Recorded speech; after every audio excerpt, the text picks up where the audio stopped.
Dr. Oda, please start. Yeah, just have you allowed screen sharing? Sir, can I Yes. introduce you first, sir? Yeah, sure. Yeah. So good evening, everyone. Um Myself, Dr. Piyush Raja, on behalf of Dr. Vikram Bora, who is the chair of the subsection of intervention neurology and the Indian Academy of Neurology, I welcome you all to this very interesting session that we are going to have today as a part of the regular meeting of the intervention neurology subsection. Today with us we have Dr. Rahul Kumar Singh.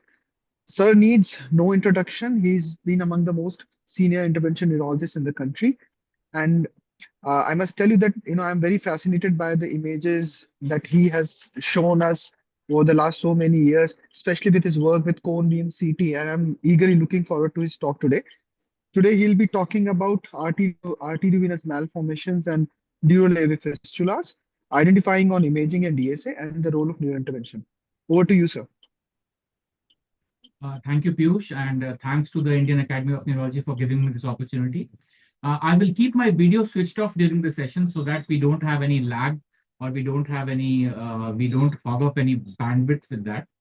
So in case at the end of the session, when we have a question answer kind of thing, that time I'll switch on the videos again.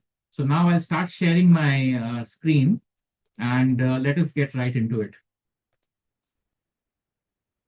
Is the presentation visible? Yes, sir. Yes.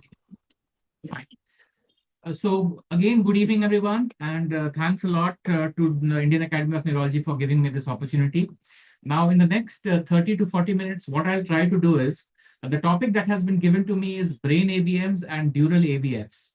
Now, both of these are large topics among themselves, and I realize that I will be talking to an audience who is, many of you are doing interventions and many of you are planning to probably take up intervention as a career. So I have just tailored the presentation in such a way that there will be some very basic information that is going to be given out, and there will be some bits of advanced pieces which I will be throwing in as we go along the talk. So basically, what is the difference between a brain AVM and a dural AV fistula? As the name suggests, AVM, arteriovenous malformation, AVF, arteriovenous fistula. So basically, both of these things mean that you have a situation in which you have an abnormal connection between an artery and a vein in a place where it is not supposed to be there. So basically, you have a fistula in which an artery is not transiting into the normal arteriolo-capillary network. And instead of that, it is connecting to a vein either directly or through a structure which we call the so-called nidus, which we will understand as we go along. So now the fundamental difference between brain AVM and dural AVF is the location of the fistula or the location of the arteriovenous communication process. Now, if the location of the arteriovenous communication is intraaxial, that means it is inside the brain parenchyma, it is called as a brain AVM.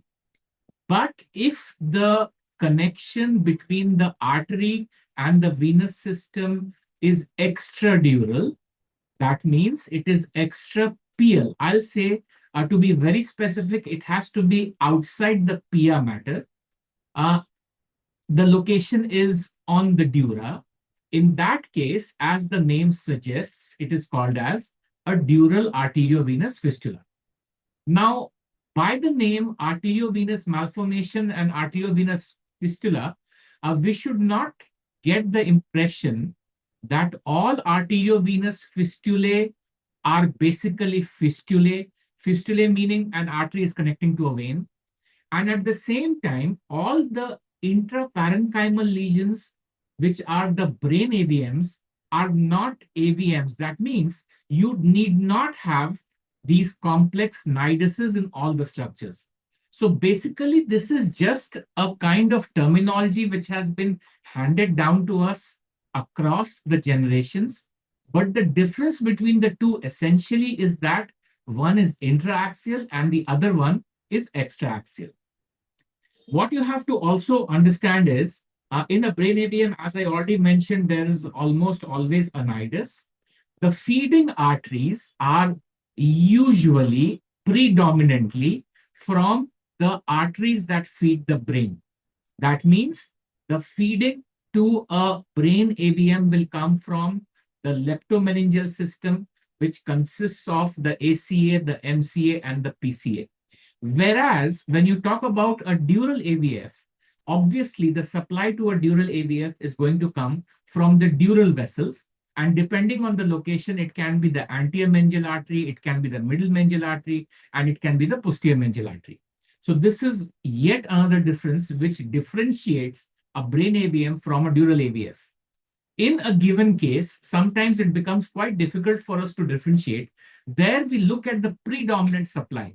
So if the predominant supply is coming from one of the brain arteries, for example, if it's coming from, let us say, the middle cerebral artery, it is coming from the parieto-occipital artery, we know that it is predominantly a brain AVM because in later stages, even brain AVMs can have dural supply as secondary supply, but the primary supply in a brain AVM will always be from the brain arteries. Whereas in the parieto-occipital area itself, in the area of the lateral sinus itself, if you start having a vascular malformation and you're not sure whether it is a brain AVM or it is a dural AVF, you again have to go back to the blood supply. And if the blood supply is coming predominantly from the meningeal system, it becomes a dural AVF. If it is coming from the leptomeningeal system, it becomes a brain AVM. The similarities almost end here. And in this slide, I'm just trying to show you the spectrum of disorders with which each of these disorders can present.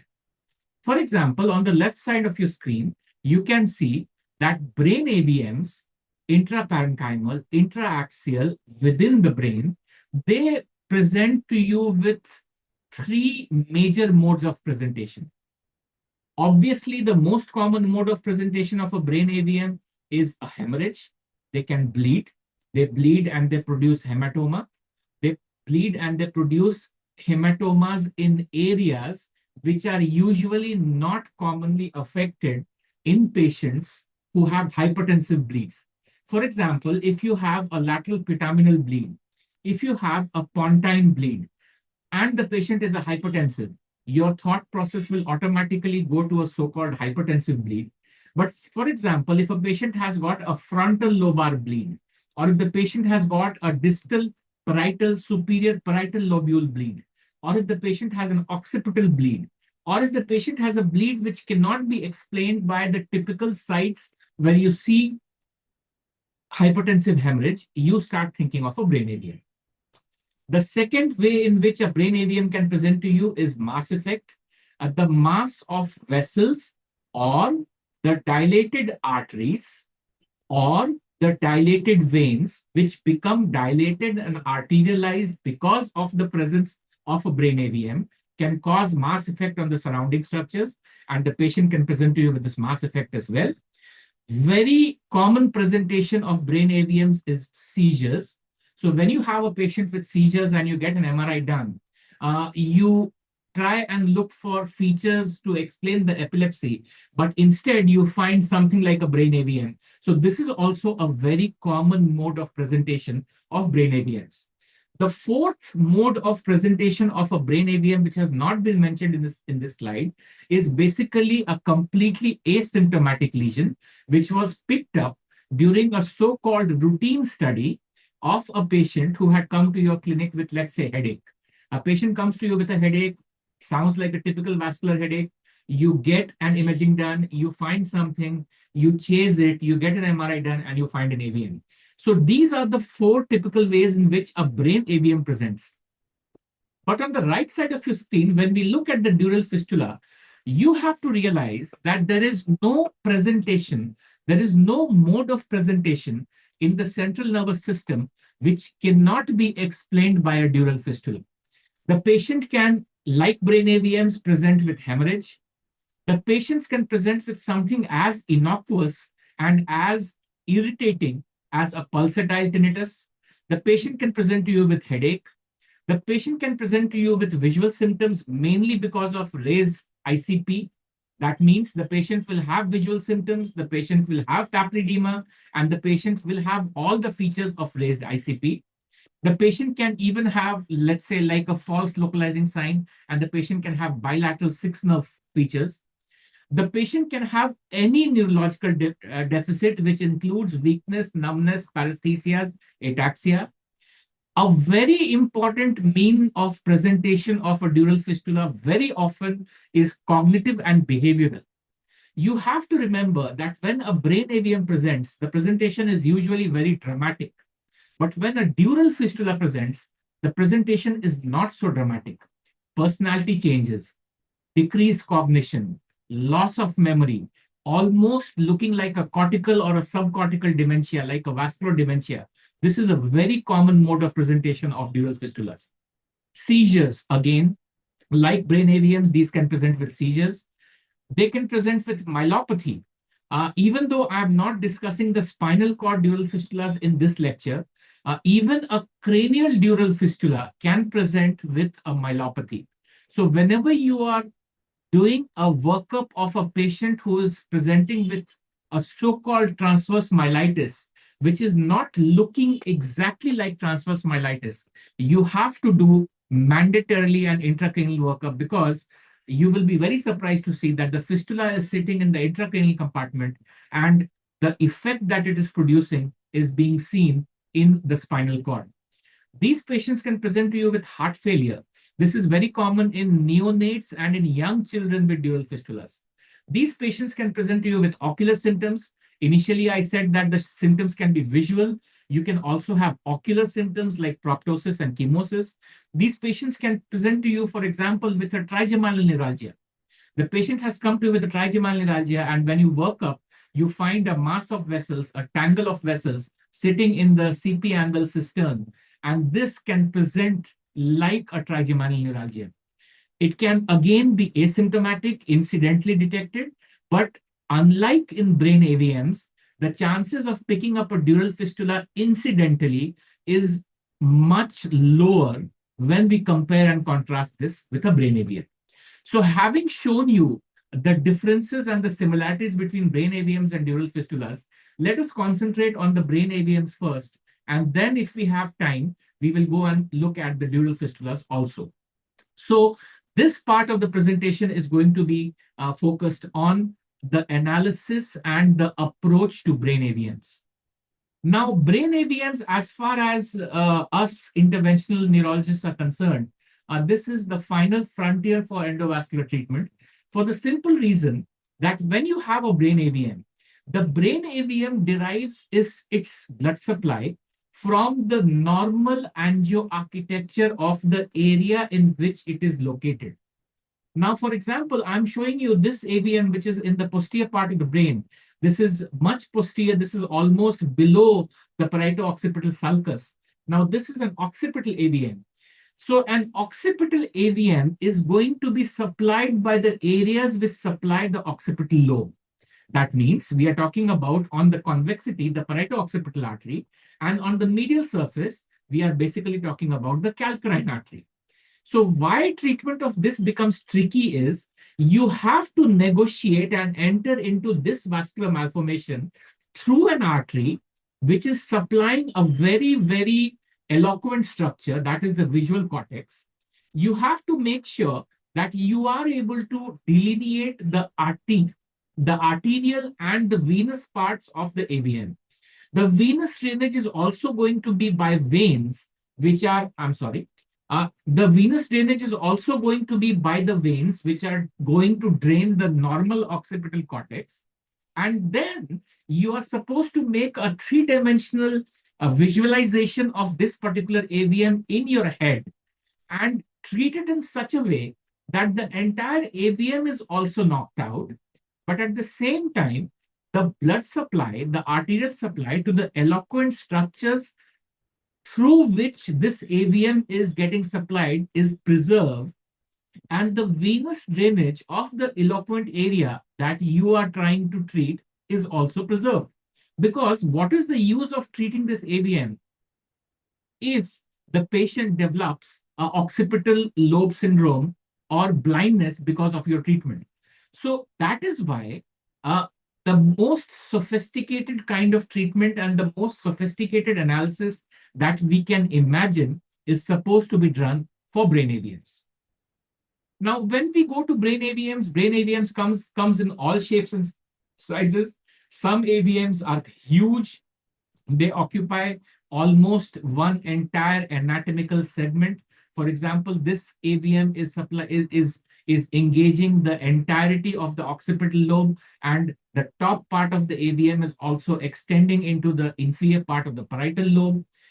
There are some AVMs which are more confined, which are more structural. For example, this is an AVM which is coming from the posterior part of the middle cerebral artery territory, and this is located in the posterior part of the supramarginal gyrus. So this is relatively localized, more compact nidus. This is more diffuse kind of thing. Some AVMs are pretty simple. For example, if you look at this AVM, which is again located in the parieto-occipital sulcus, you can find that the supply to this AVM is coming from a single artery, from a single posterior medial choroidal artery, which is going into the posterior perforated substance. From there, it is going to the paracilosal area, and from there, it is supplying the entire AVM. The AVM is relatively small. You can see an intranidal aneurysm, but on the same time, you have some AVMs which are almost like a Medusa head. For example, this is the draining vein, which is ultimately going to go and drain into the superior sagittal sinus, into the posterior part of the sinus. And if you look at this AVM, you can find that there are multiple foci of arteriovenous connections in the anterior part, in the anterosuperior part, in the intermediate part, in the intermediate inferior part, as well as in the inferior part of the AVM. In this situation, when compared to the previous case, here you just have to enter into one artery, keep your catheter here, inject the embolic material, and the entire AVM is gone. Whereas in this case, you have to treat this malformation like a set of 5 to 7 different AVMs in a single location, and you have to treat each of these separately with a different strategy, with a different kind of injection technique of the embolic material. There are some AVMs which are even more complex. For example, this is an AVM with a huge dilated vein right in the center, and you can see that multiple branches are extending from this AVM to all sides, and along all the sides of this AVM, like the previous case, you are seeing multiple fistulous connections on the wall of this dilated vein. So if you have to treat this AVM, if you are going trans-arterially from the arterial side, you will have to enter into each of these vessels, into each of these communications, and you'll have to knock them out. Or if you are treating this transvenously, you'll have to come into this draining vein, you'll have to occlude the entire draining vein, and from the occluded draining vein, you will have to reflux your embolic material in a retrograde fashion into each of these arterial territories to achieve a complete cure. Yet one more AVM in which, if you can see this cross section of an AVM, when you start looking at AVMs like this with high resolution cone beam CT, you can easily make out the difference between the arterial component, which is relatively smaller in size, and the venous component, which is relatively larger in size. So you have to realize that AVM is basically a venous disease, but the way we approach the AVM is through the arteries. So you basically have to map out the entire zone of arteriovenous interaction in each of these cases. For example, these are the arteries. Now, again, we go to one more section. And in this case, again, we find that these are the arteries. We go to yet another thicker section and we find that these are the arteries. Now, we go to the veins and we map out the veins. And then in our mind, we try and superimpose these two. We try and exactly remember and visualize in 3 dimensions so as to where the arteries end and where the veins start. And this is how we approach brain AVMs when we talk of curative embolization. Now, Once we have all this information, how exactly we deal with an AVM when we see an AVM in the angio suite? Basically, an AVM in the center is basically a structure which is located in a part of the brain, that is the so-called intraaxial lesion. Every AVM will follow this particular scheme. You will have an inflow. You will have the arteriovenous interaction zone, in which the arterial territory will ramify and will ultimately go and supply blood to the AVM. Then from the AVM, you will have the so-called AVM nidus, and from the nidus, you will have the outflow. So as I have already discussed, in a brain AVM, what you have to conceptualize and what you have to imbibe is that an AVM basically has got the angio-architecture of the area in which it is located. That means if you have an AVM in the frontal lobe, the supply of the AVM will be from the arteries that are going to supply the frontal lobe, and the venous drainage of the AVM will be from the veins which are destined to drain the same area of the frontal lobe. What I'm trying to say is the central part of the AVM or the core of the AVM does not behave like an angiogenic lesion. It sumps, it attracts the surrounding vessels into itself, and as the flow progresses, as the flow becomes more and more prominent, these arteries, which were normally going to supply the normal parts of the brain, become larger and larger, and they modify themselves in terms of size, and they keep on supplying the AVM in the same way as if they would have supplied the brain. So this concept is important for you to understand, because we almost never do an angiogram to predict or to find the expected blood supply of an AVM. The moment we look at an AVM, and we place it in a particular anatomical component of the brain, by knowledge of anatomy and vascular angiology of that particular area, which we have from before, we can predict what is going to be the blood supply, the arterial supply, the venous drainage of this AVM in 100% of the cases. Let us see this with an example. So as I've already mentioned, the inflow, that means the feeder to an AVM, and the outflow, that means the venous drainage of an AVM, depends on the regional angioarchitectonics of that area. Now, let us take this example. For example, this patient would have come to you. This is a patient who has not bled. This patient would have come to you with, let's say, vascular headache, or the patient would have come to you with epilepsy, whatever the presentation might be. You got an MRI done, and you find this picture. This is now a T1 weighted image in the sagittal section. This is a T1 weighted image in the corneal section. Corneal section more posterior. This is posterior to the splenium of the corpus callosum. What we can find is, we can find that this patient is having an abnormal signal, abnormal hyperdensity, a tangle of structures which are looking hyperintense on T1. And then we can see some large structures on the superficial parts of the brain, which represent basically dilated veins. When we come to the corneal section, we again find that this is a tangle of vessels which is located at the junction of the superior and the inferior parietal lobule. This is in the transverse parietal lobule. This is a sulcal AVM. That means it is located in the sulcus. It is not located inside the brain matter. It is covered by a glial limiting membrane. It has got a large dilated vein. This dilated vein is exiting, and because this is a cut which has gone through one part of the vein and this is the second part of the vein, ultimately it is going and flowing into a dilated superior sagittal sinus. Now, what exactly the blood supply of this is going to be? You can very easily understand that this is an AVM which is located in the interparietal sulcus. This is an AVM which is more located on the convexity than on the medial surface of the brain. So obviously, the leptomeningeal supply to this particular AVM is going to come from the leptomeningeal arcade, which in this area is going to be supplied by the middle cerebral artery.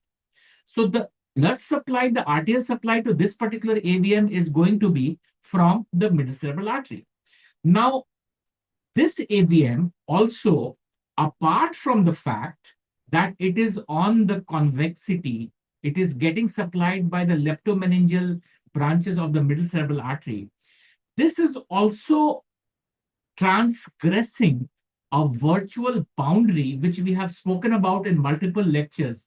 This is a virtual boundary which is formed by joining an imaginary line through the cingulate sulcus, the circular sulcus, and the collateral sulcus. Now, what you have to remember is when we talk about phylogeny of the brain, we know that any part of the brain which is located outside this imaginary circle is new brain, is neopallium. That means the part of this AVM which is located outside this boundary is going to be supplied by the artery of the neopallium, the artery of this area, which is the middle cerebral artery, the posterior superior division of the middle cerebral artery. Whereas the part of this AVM that has transgressed this boundary and gone deep inside, the area within this circle is the subpallium. That means pallium means the top brain, subpallium means the deeper brain. So this is the old brain. So this is going to be supplied by the arteries of the old brain.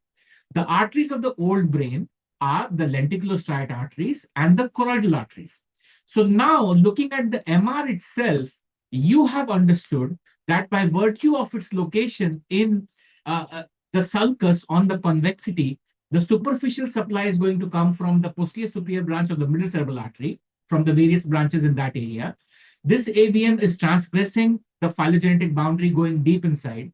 The deeper part, therefore, is going to be supplied either by the lenticulostriates or by the choroidals. Now we have to decide that this particular AVM is going to be supplied by the lenticulostriates or by the choroidals. For that, we have to come back to the sagittal view, and we have to draw an imaginary line which connects the central sulcus of the insula to the Rolandic fissure or the central sulcus of the brain. This divides the brain in the sagittal section into two parts, an anterior part and a posterior part. The anterior part is called the epistriatal zone and the posterior part is called the epihippocampal zone. The names are not important. But what you have to understand is the AVM on cornal section, superficial supply by the middle cerebral artery, deep part transgressing the phylogenetic boundary. Therefore, the deep part is going to be supplied by either the lenticulostriates or the choroidals. Come to the sagittal section. Any AVM which is located in the posterior part, posterior to an imaginary line, the Yakovlev's line, which divides the brain into an anterior and a posterior part. Any AVM that is located posteriorly, the deep supply will come from the choroidals. Any AVM that is located anteriorly, the deep supply will come from the lenticulostriates. Now, this concept is very important because this concept will hold true for any intraaxial disease of the brain. Now, I'm telling you about AVMs. Supposing this was a glioma, this was a glioblastoma multiforme, WHO grade 4, and this patient has been given to you for embolization. Now, in that case also, if the GBM is located posteriorly and is transgressing the phylogenetic boundary, the deep part will be supplied by the choroidals. If the GBM is located anteriorly and is transgressing the phylogenetic boundary, the deeper part will be supplied by the lenticulostriate arteries. So this is a very important concept that automatically tells you what the expected arterial supply of this AVM is going to be. This is an important concept which you also need to understand. Most of these disorders like AVMs and gliomas, they follow very particular patterns of expansion. At any stage, if you look at them carefully, you will find that they are most often pyramidal in shape. At the base, the broad base is almost always seen towards the superficial part of the convexity, and the apex of this pyramid is almost always pointing towards the ventricular system. This concept becomes important when we talk about the so-called histogenetic concepts of brain segmentation, which we will talk in some other lecture. So having understood this, now you are in a position to decide, looking at the MR of a particular patient's AVM, that this AVM will derive its blood supply from which part of the leptomeningeal system, which part of the deep perforator system. That is the so-called regional angioarchitectonics. That means the angioarchitecture of the AVM is going to be decided by the area in which it is located.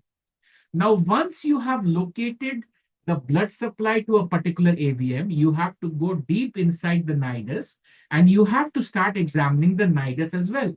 That can also be done on MR. And based on most of the analysis that we have been able to do till now, we have found that there are typically three patterns of arterial supply to a given nidus of the brain AVM. You can have a situation in which you have an artery which is coming, a leptomeningeal artery which is coming, which is reaching the AVM zone. From the AVM zone, it is ending. It is looking as if it is almost ending into the AVM zone. From there, you have the nidus proper. And from the nidus proper, you have individual collector veins. And then ultimately, the veins are exiting the AVM. So this is a situation in which the artery and the vein is equally balanced. And this is seen most often in sulcal deep-seated AVMs like the example that I just showed you. The second pattern of supply is a situation in which you have an artery which is traveling in the vicinity of the AVM. And as it is going in the vicinity of the AVM, it does not seem to stop at the AVM like the previous condition, but it gives multiple transcortical branches. Many of you call this the so-called en passage branches. This is through the cortex. The gap that you are seeing in between the artery and the AVM nidus is filled with gray matter. So these are the transcortical branches which are going through the gray matter and which are going and getting connected to the AVM. And this is again ultimately draining via a draining venous system. Now, this pattern is seen in so-called gyral AVMs, deep-seated AVMs, or when you have AVMs in the striate territory or in the choroidal territory. That means I'm not talking about AVMs which are neopallial AVMs which have extended deep into the deep system. I'm talking about true deep brain AVMs. In true subpallial AVMs, this is the pattern of supply. The third pattern of supply, or rather the third pattern that is very often seen in large brain AVMs, which is unfortunately treated by many people who embolize these AVMs, is an artery which is just passing in the vicinity of the AVM. It is not participating in the shunting. If you were to put your microcatheter in this and inject, you will definitely see some arterial structures, but you will not see this opacifying the venous outflow system. So this is the so-called perinidal angiogenesis. And the perinidal angiogenesis does not take part in the arteriovenous shunting. And therefore, this need not be a target for embolization whenever we take care of these patients. Now, the construction of the nidus, the commonest pattern of a nidus that we see in brain AVMs is a situation in which you have a combination of two types. For example, if you look at the top diagram, you have an artery, which is connecting directly to a venous system. This is a pure fistulous nidus. At the bottom, you are seeing a situation in which you have an artery which is breaking into a tuft of vessels. And this tuft of vessels is again forming the nidus proper, which is ultimately draining into the draining vein. This is the so-called glomerular pattern. But in around 60% of cases, in almost 2/3 of cases, we see niduses, which are basically a combination of these two types. This will automatically explain to you why when you are embolizing these AVMs, when you engage different feeders of the AVM, you will see different behaviors of the embolic material. And therefore, whenever we have these kind of situations in the cath lab, when we are doing an embolization, the choice of embolic material is going to be very, very different.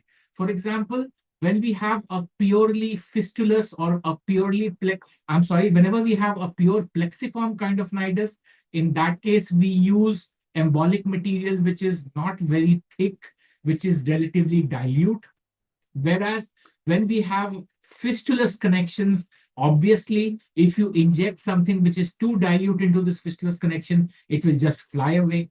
When we have combinations, depending on the compartment in which we are working, if we are working in this compartment, we will use something which is more dilute. If we are working in this compartment, we will use something which is more concentrated, and so on and so forth. So whenever we see an AVM, whenever we try and apply these principles to an AVM, in our mind, we basically segment the AVM into multiple parts.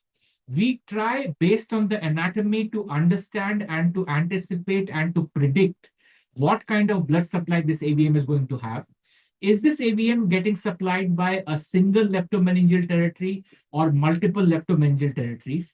Is this AVM getting supplied by multiple leptomeningeal territories of a single artery, for example, just the MCA, or this is having supply from the medial side also from the ACA? And then we sort out each of these compartments. Finally, if the AVM is passing the phylogenetic circle, we also try and anticipate whether the deeper parts of this AVM are going to have deep supply or not. Whether you see it, whether you don't see it, if the AVM has transgressed the phylogenetic boundary, the deep supply is bound to be there. You have to hunt for it and you have to treat it. Now, let us apply these principles to a given case. Now, this is a patient who had come to me with a bleed in the posterior part of the brain in the parieto-occipital area. This also had a ventricular extension.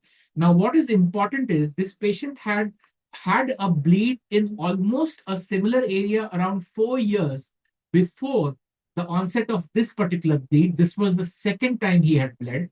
And this is an old case. I think this is a case from somewhere like 2016 or something. Now, when this patient had come to us, you can see that there is a small craniotomy defect here, which is already being seen. This is from the previous hematoma that had been removed at some other site. When we did the angiogram of this patient, we found that you can see that there is an AVM here, and there is no concordance basically between the area where the craniotomy has been done and the area where the AVM is exactly located. So basically, in the previous session of treatment, even though this patient was less than 20 years of age at presentation, and even though he had a very atypical location of a bleed, no attempts were made to find the cause of this bleed, and just symptomatic treatment was done.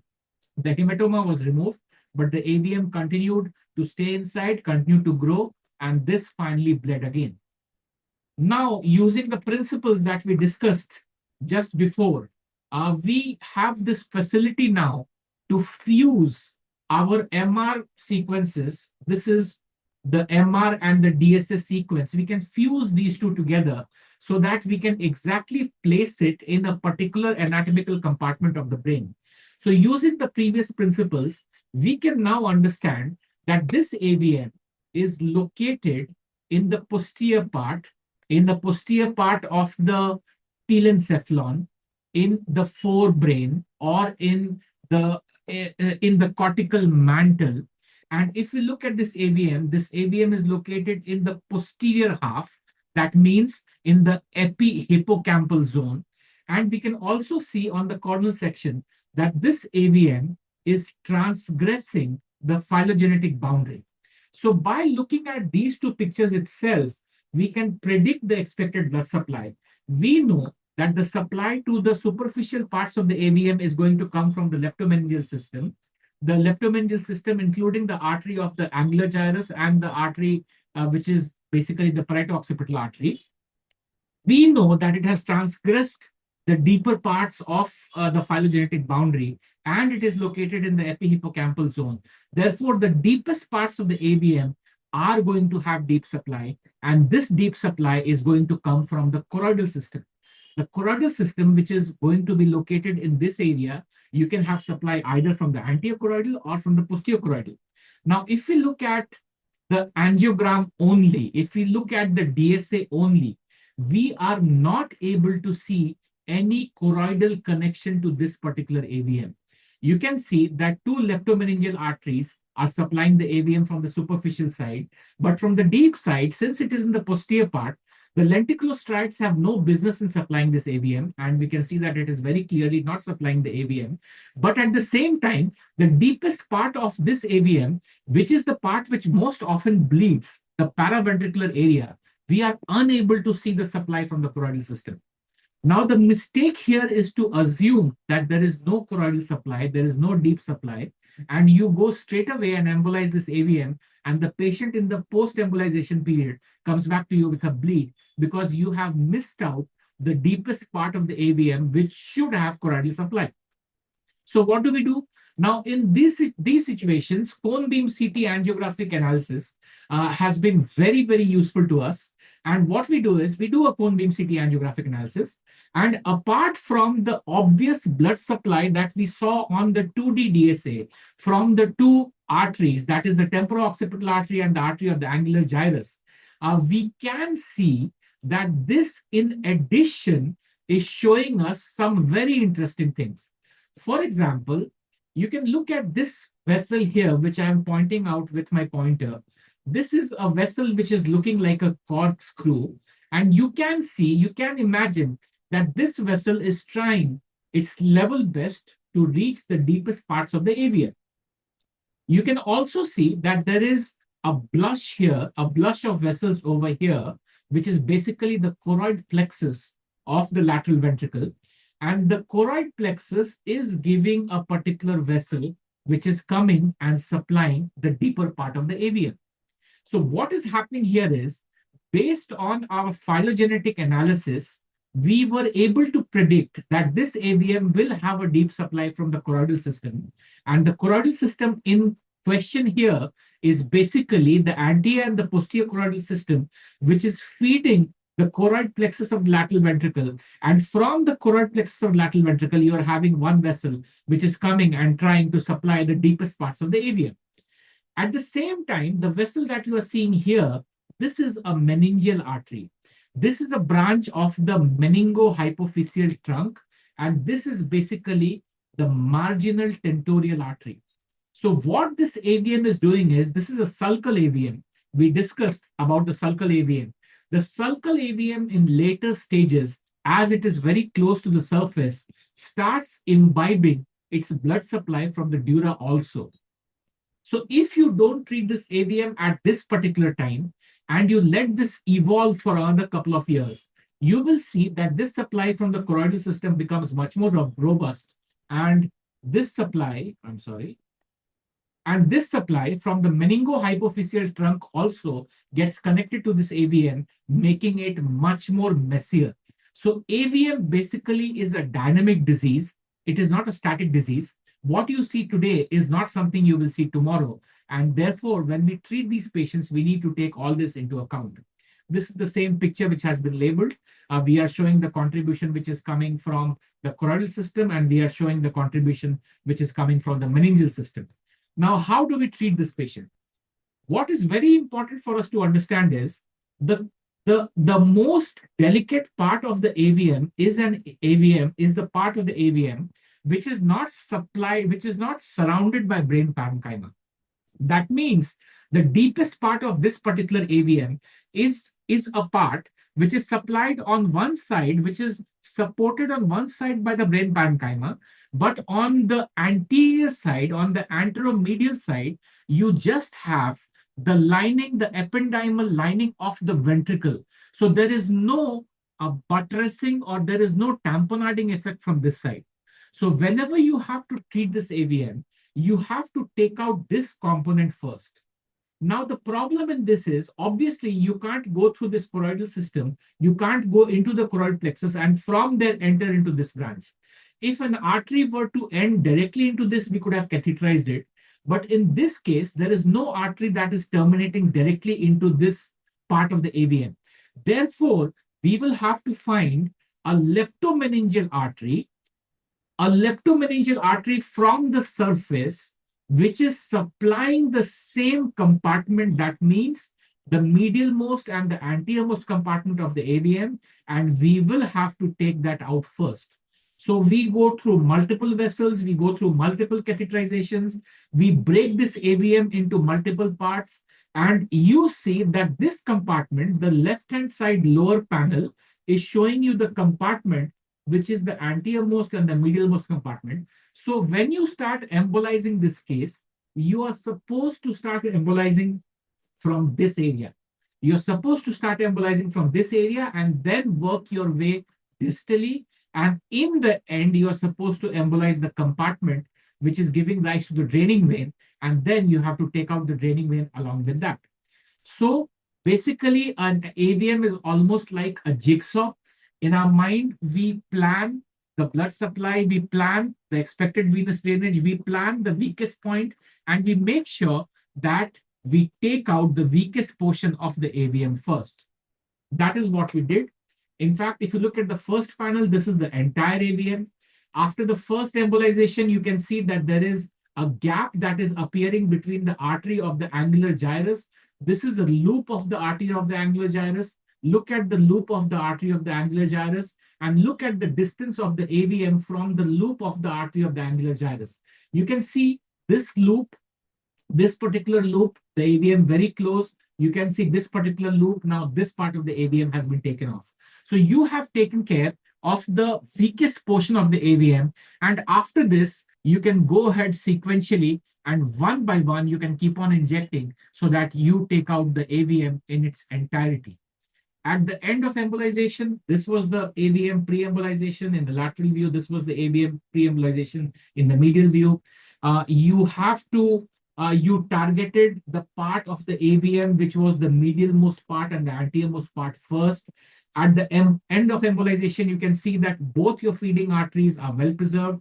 You can see the artery of the angular gyrus on top and the temporal-occipital artery at the bottom. You can see that the AVM is completely gone, and you have to wait up to the venous phase to make sure that the AVM is gone in its entirety. I think we have taken too much time. I will just show you a few cases. For example, I'll just show you one case. This was a patient who presented to many hospitals with repeated ventricular bleeds. And when angios were done, venos were done, MR angio, MR veno, both were done, they were completely non-contributory. We can see that even the source images do not reveal anything. We can see that even the DSA is looking relatively non-contributory. Again, this is where cone beam CT saves us. We do a cone beam CT of this. In the cone beam CT, we can find that this paraventricular area is looking slightly dirty. We do a reconstruction, we do a coronal reconstruction of this. This is not normal angioarchitecture. This is something which is not supposed to be here. This is an AVM.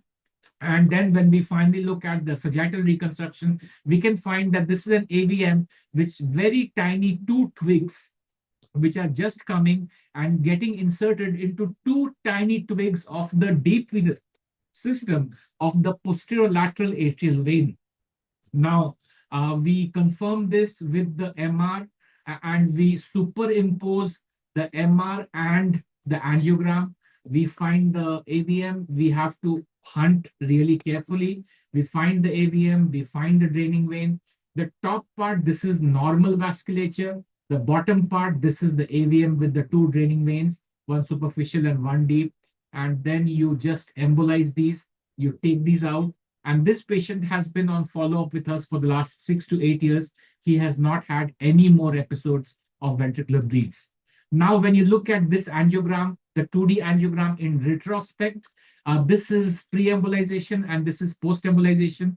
You can realize that there was something in this area which was looking a bit ugly, but in itself, the 2D angiogram was not confirmatory and it had to be confirmed on cone beam CT.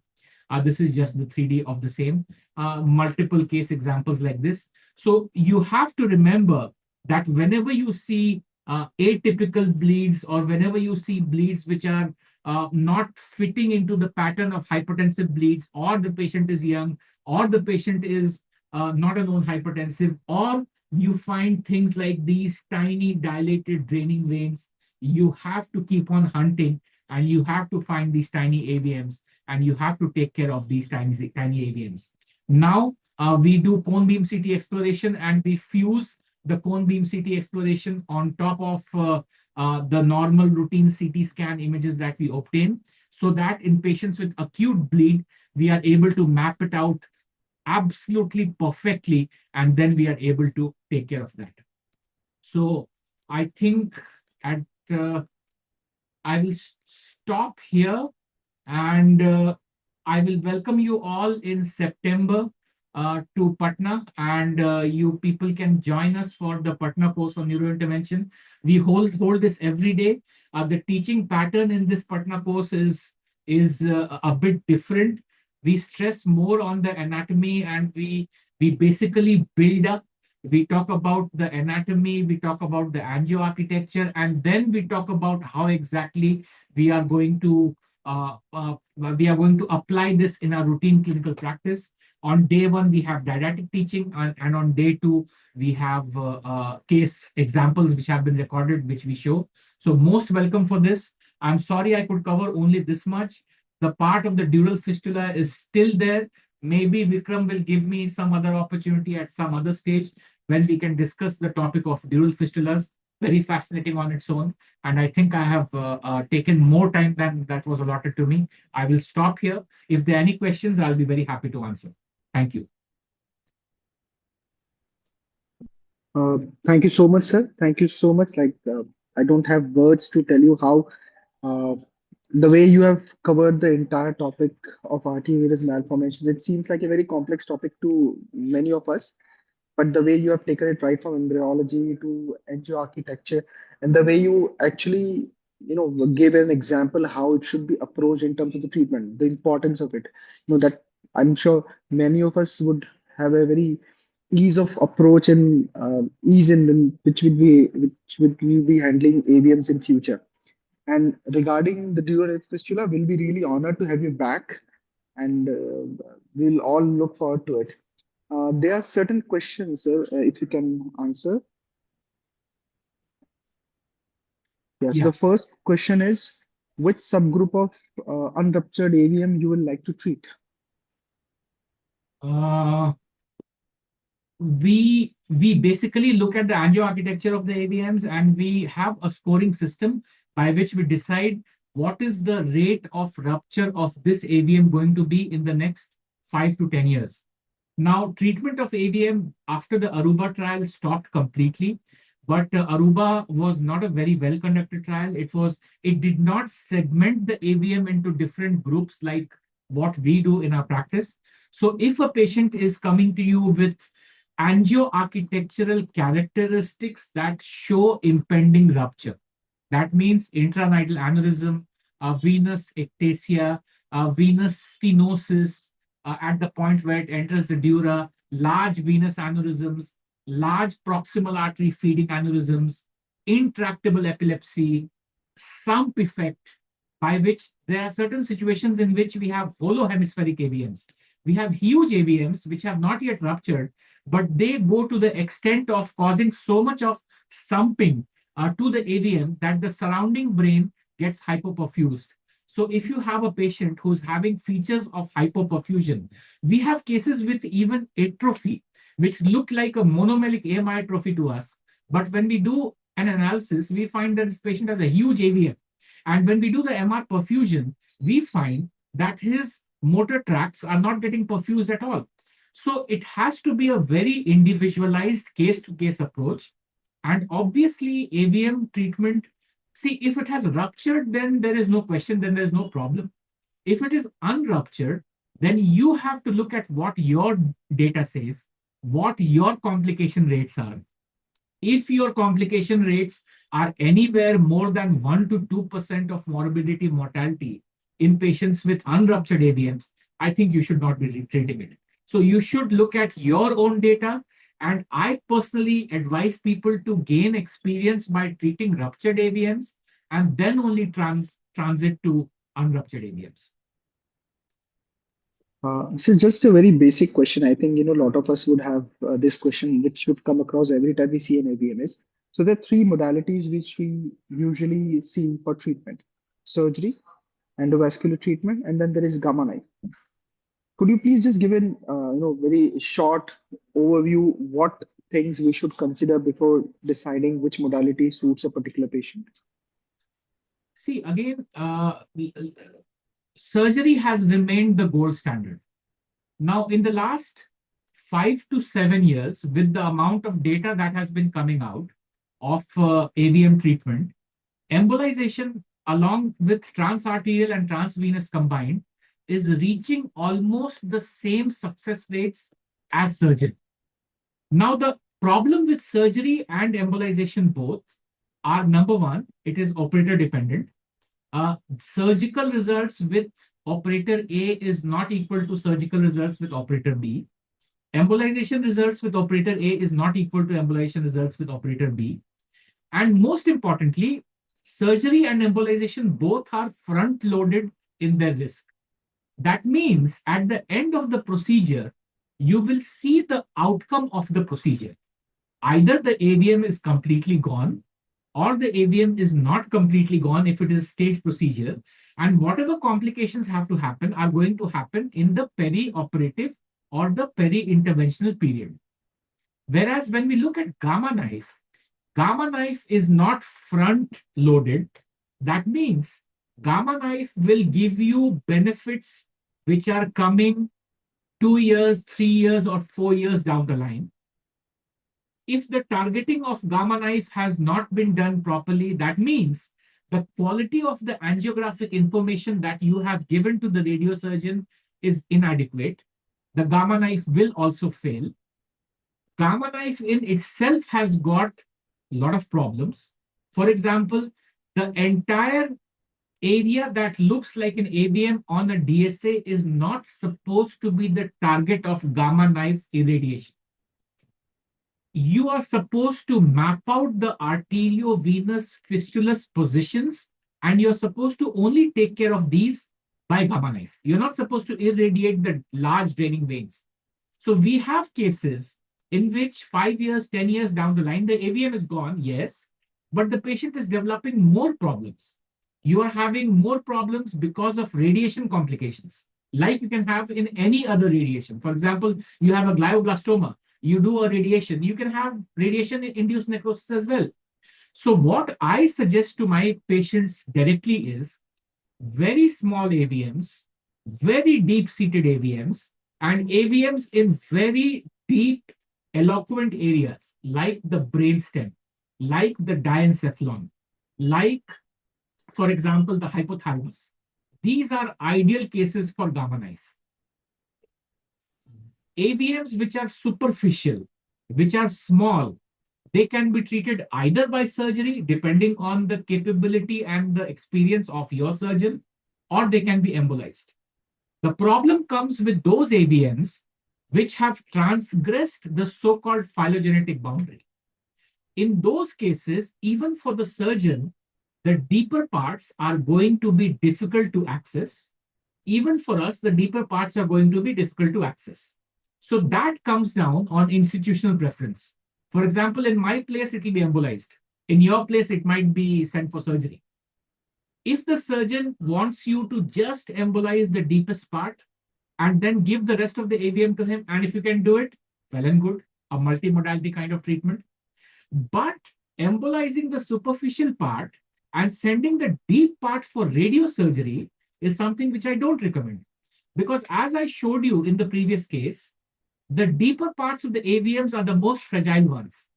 So whenever you are treating AVMs which have deep extensions, it is imperative that the deep parts are taken care of first. Because by the time you wait for the radiosurgery to act, this part might bleed again. So this is what every institution should have, something like a tumor board, like what we have in my place. We should all sit down together and we should discuss. And then we give an informed opinion to our patients. and then we take it from there. In my institution, the mortality and morbidity is less than 0.5%. So invariably, all the patients end up getting embolized, but that might not be the case everywhere. Yeah. Thank you, sir. There is another one very interesting question. How did you approach anatomy in the initial years of your training? Grey's Anatomy, you have to mug it like from cover to cover. And now we don't even just look at Grey's Anatomy, because what we realize is the anatomy that is given in the modern textbooks has been modified and has been changed over the last 150 years. So we go straight to the source. We go to the books from where Grey's Anatomy has taken its data.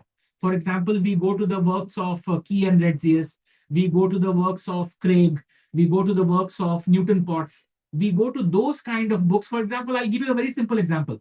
In Grey's Anatomy now, the brachial artery divides into the radial artery and the ulnar artery. Very simple.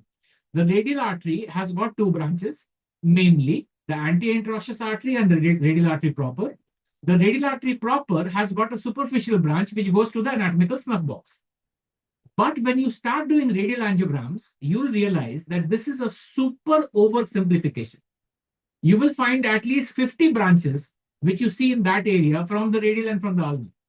So what has happened is, over the years, as the anatomy has gone from descriptive to applied, in fact, if you read the preface of Gray's Anatomy, it is descriptive and surgical, or descriptive and applied. So what they have done is, whatever pieces of information were not very useful for application point of view has been deleted. So the kind of anatomical angioarchitectural work that we are doing now is based on Gray's Anatomy, yes, but we have taken it around 200 years back, where the only tool available was dissections, observation, and documentation. There was no X-ray, there was no injection technique. All the drawings are hand-drawn, pencil-drawn in those books. So that is, I mean, for lack of a better word, that is the non-polluted version of the anatomy that we read now. So this kind of angiographic anatomy you will not get in the current books. This is all from the older texts. So I'll be happy. In fact, in the Patna course, we give a QR to scan, and you will have information to all this data, all these books in one particular folder from where it can be downloaded. Thank you so much, sir. I think there are no other questions. So, shall we conclude? Yeah, sure. Yeah. Okay. So, on behalf of the Intervention Neurology subsection, I really thank you, sir, for sparing your valuable time and enlightening us with such a detailed description of RT venous malformation. And we would be 100% will bring you back for the remaining portion of dural limb fistulas. It will be honor for us to have you back again. Thank you Sure. so much. Thank you so much once again, sir. Thank you. Thank you. Bye, sir. Take care.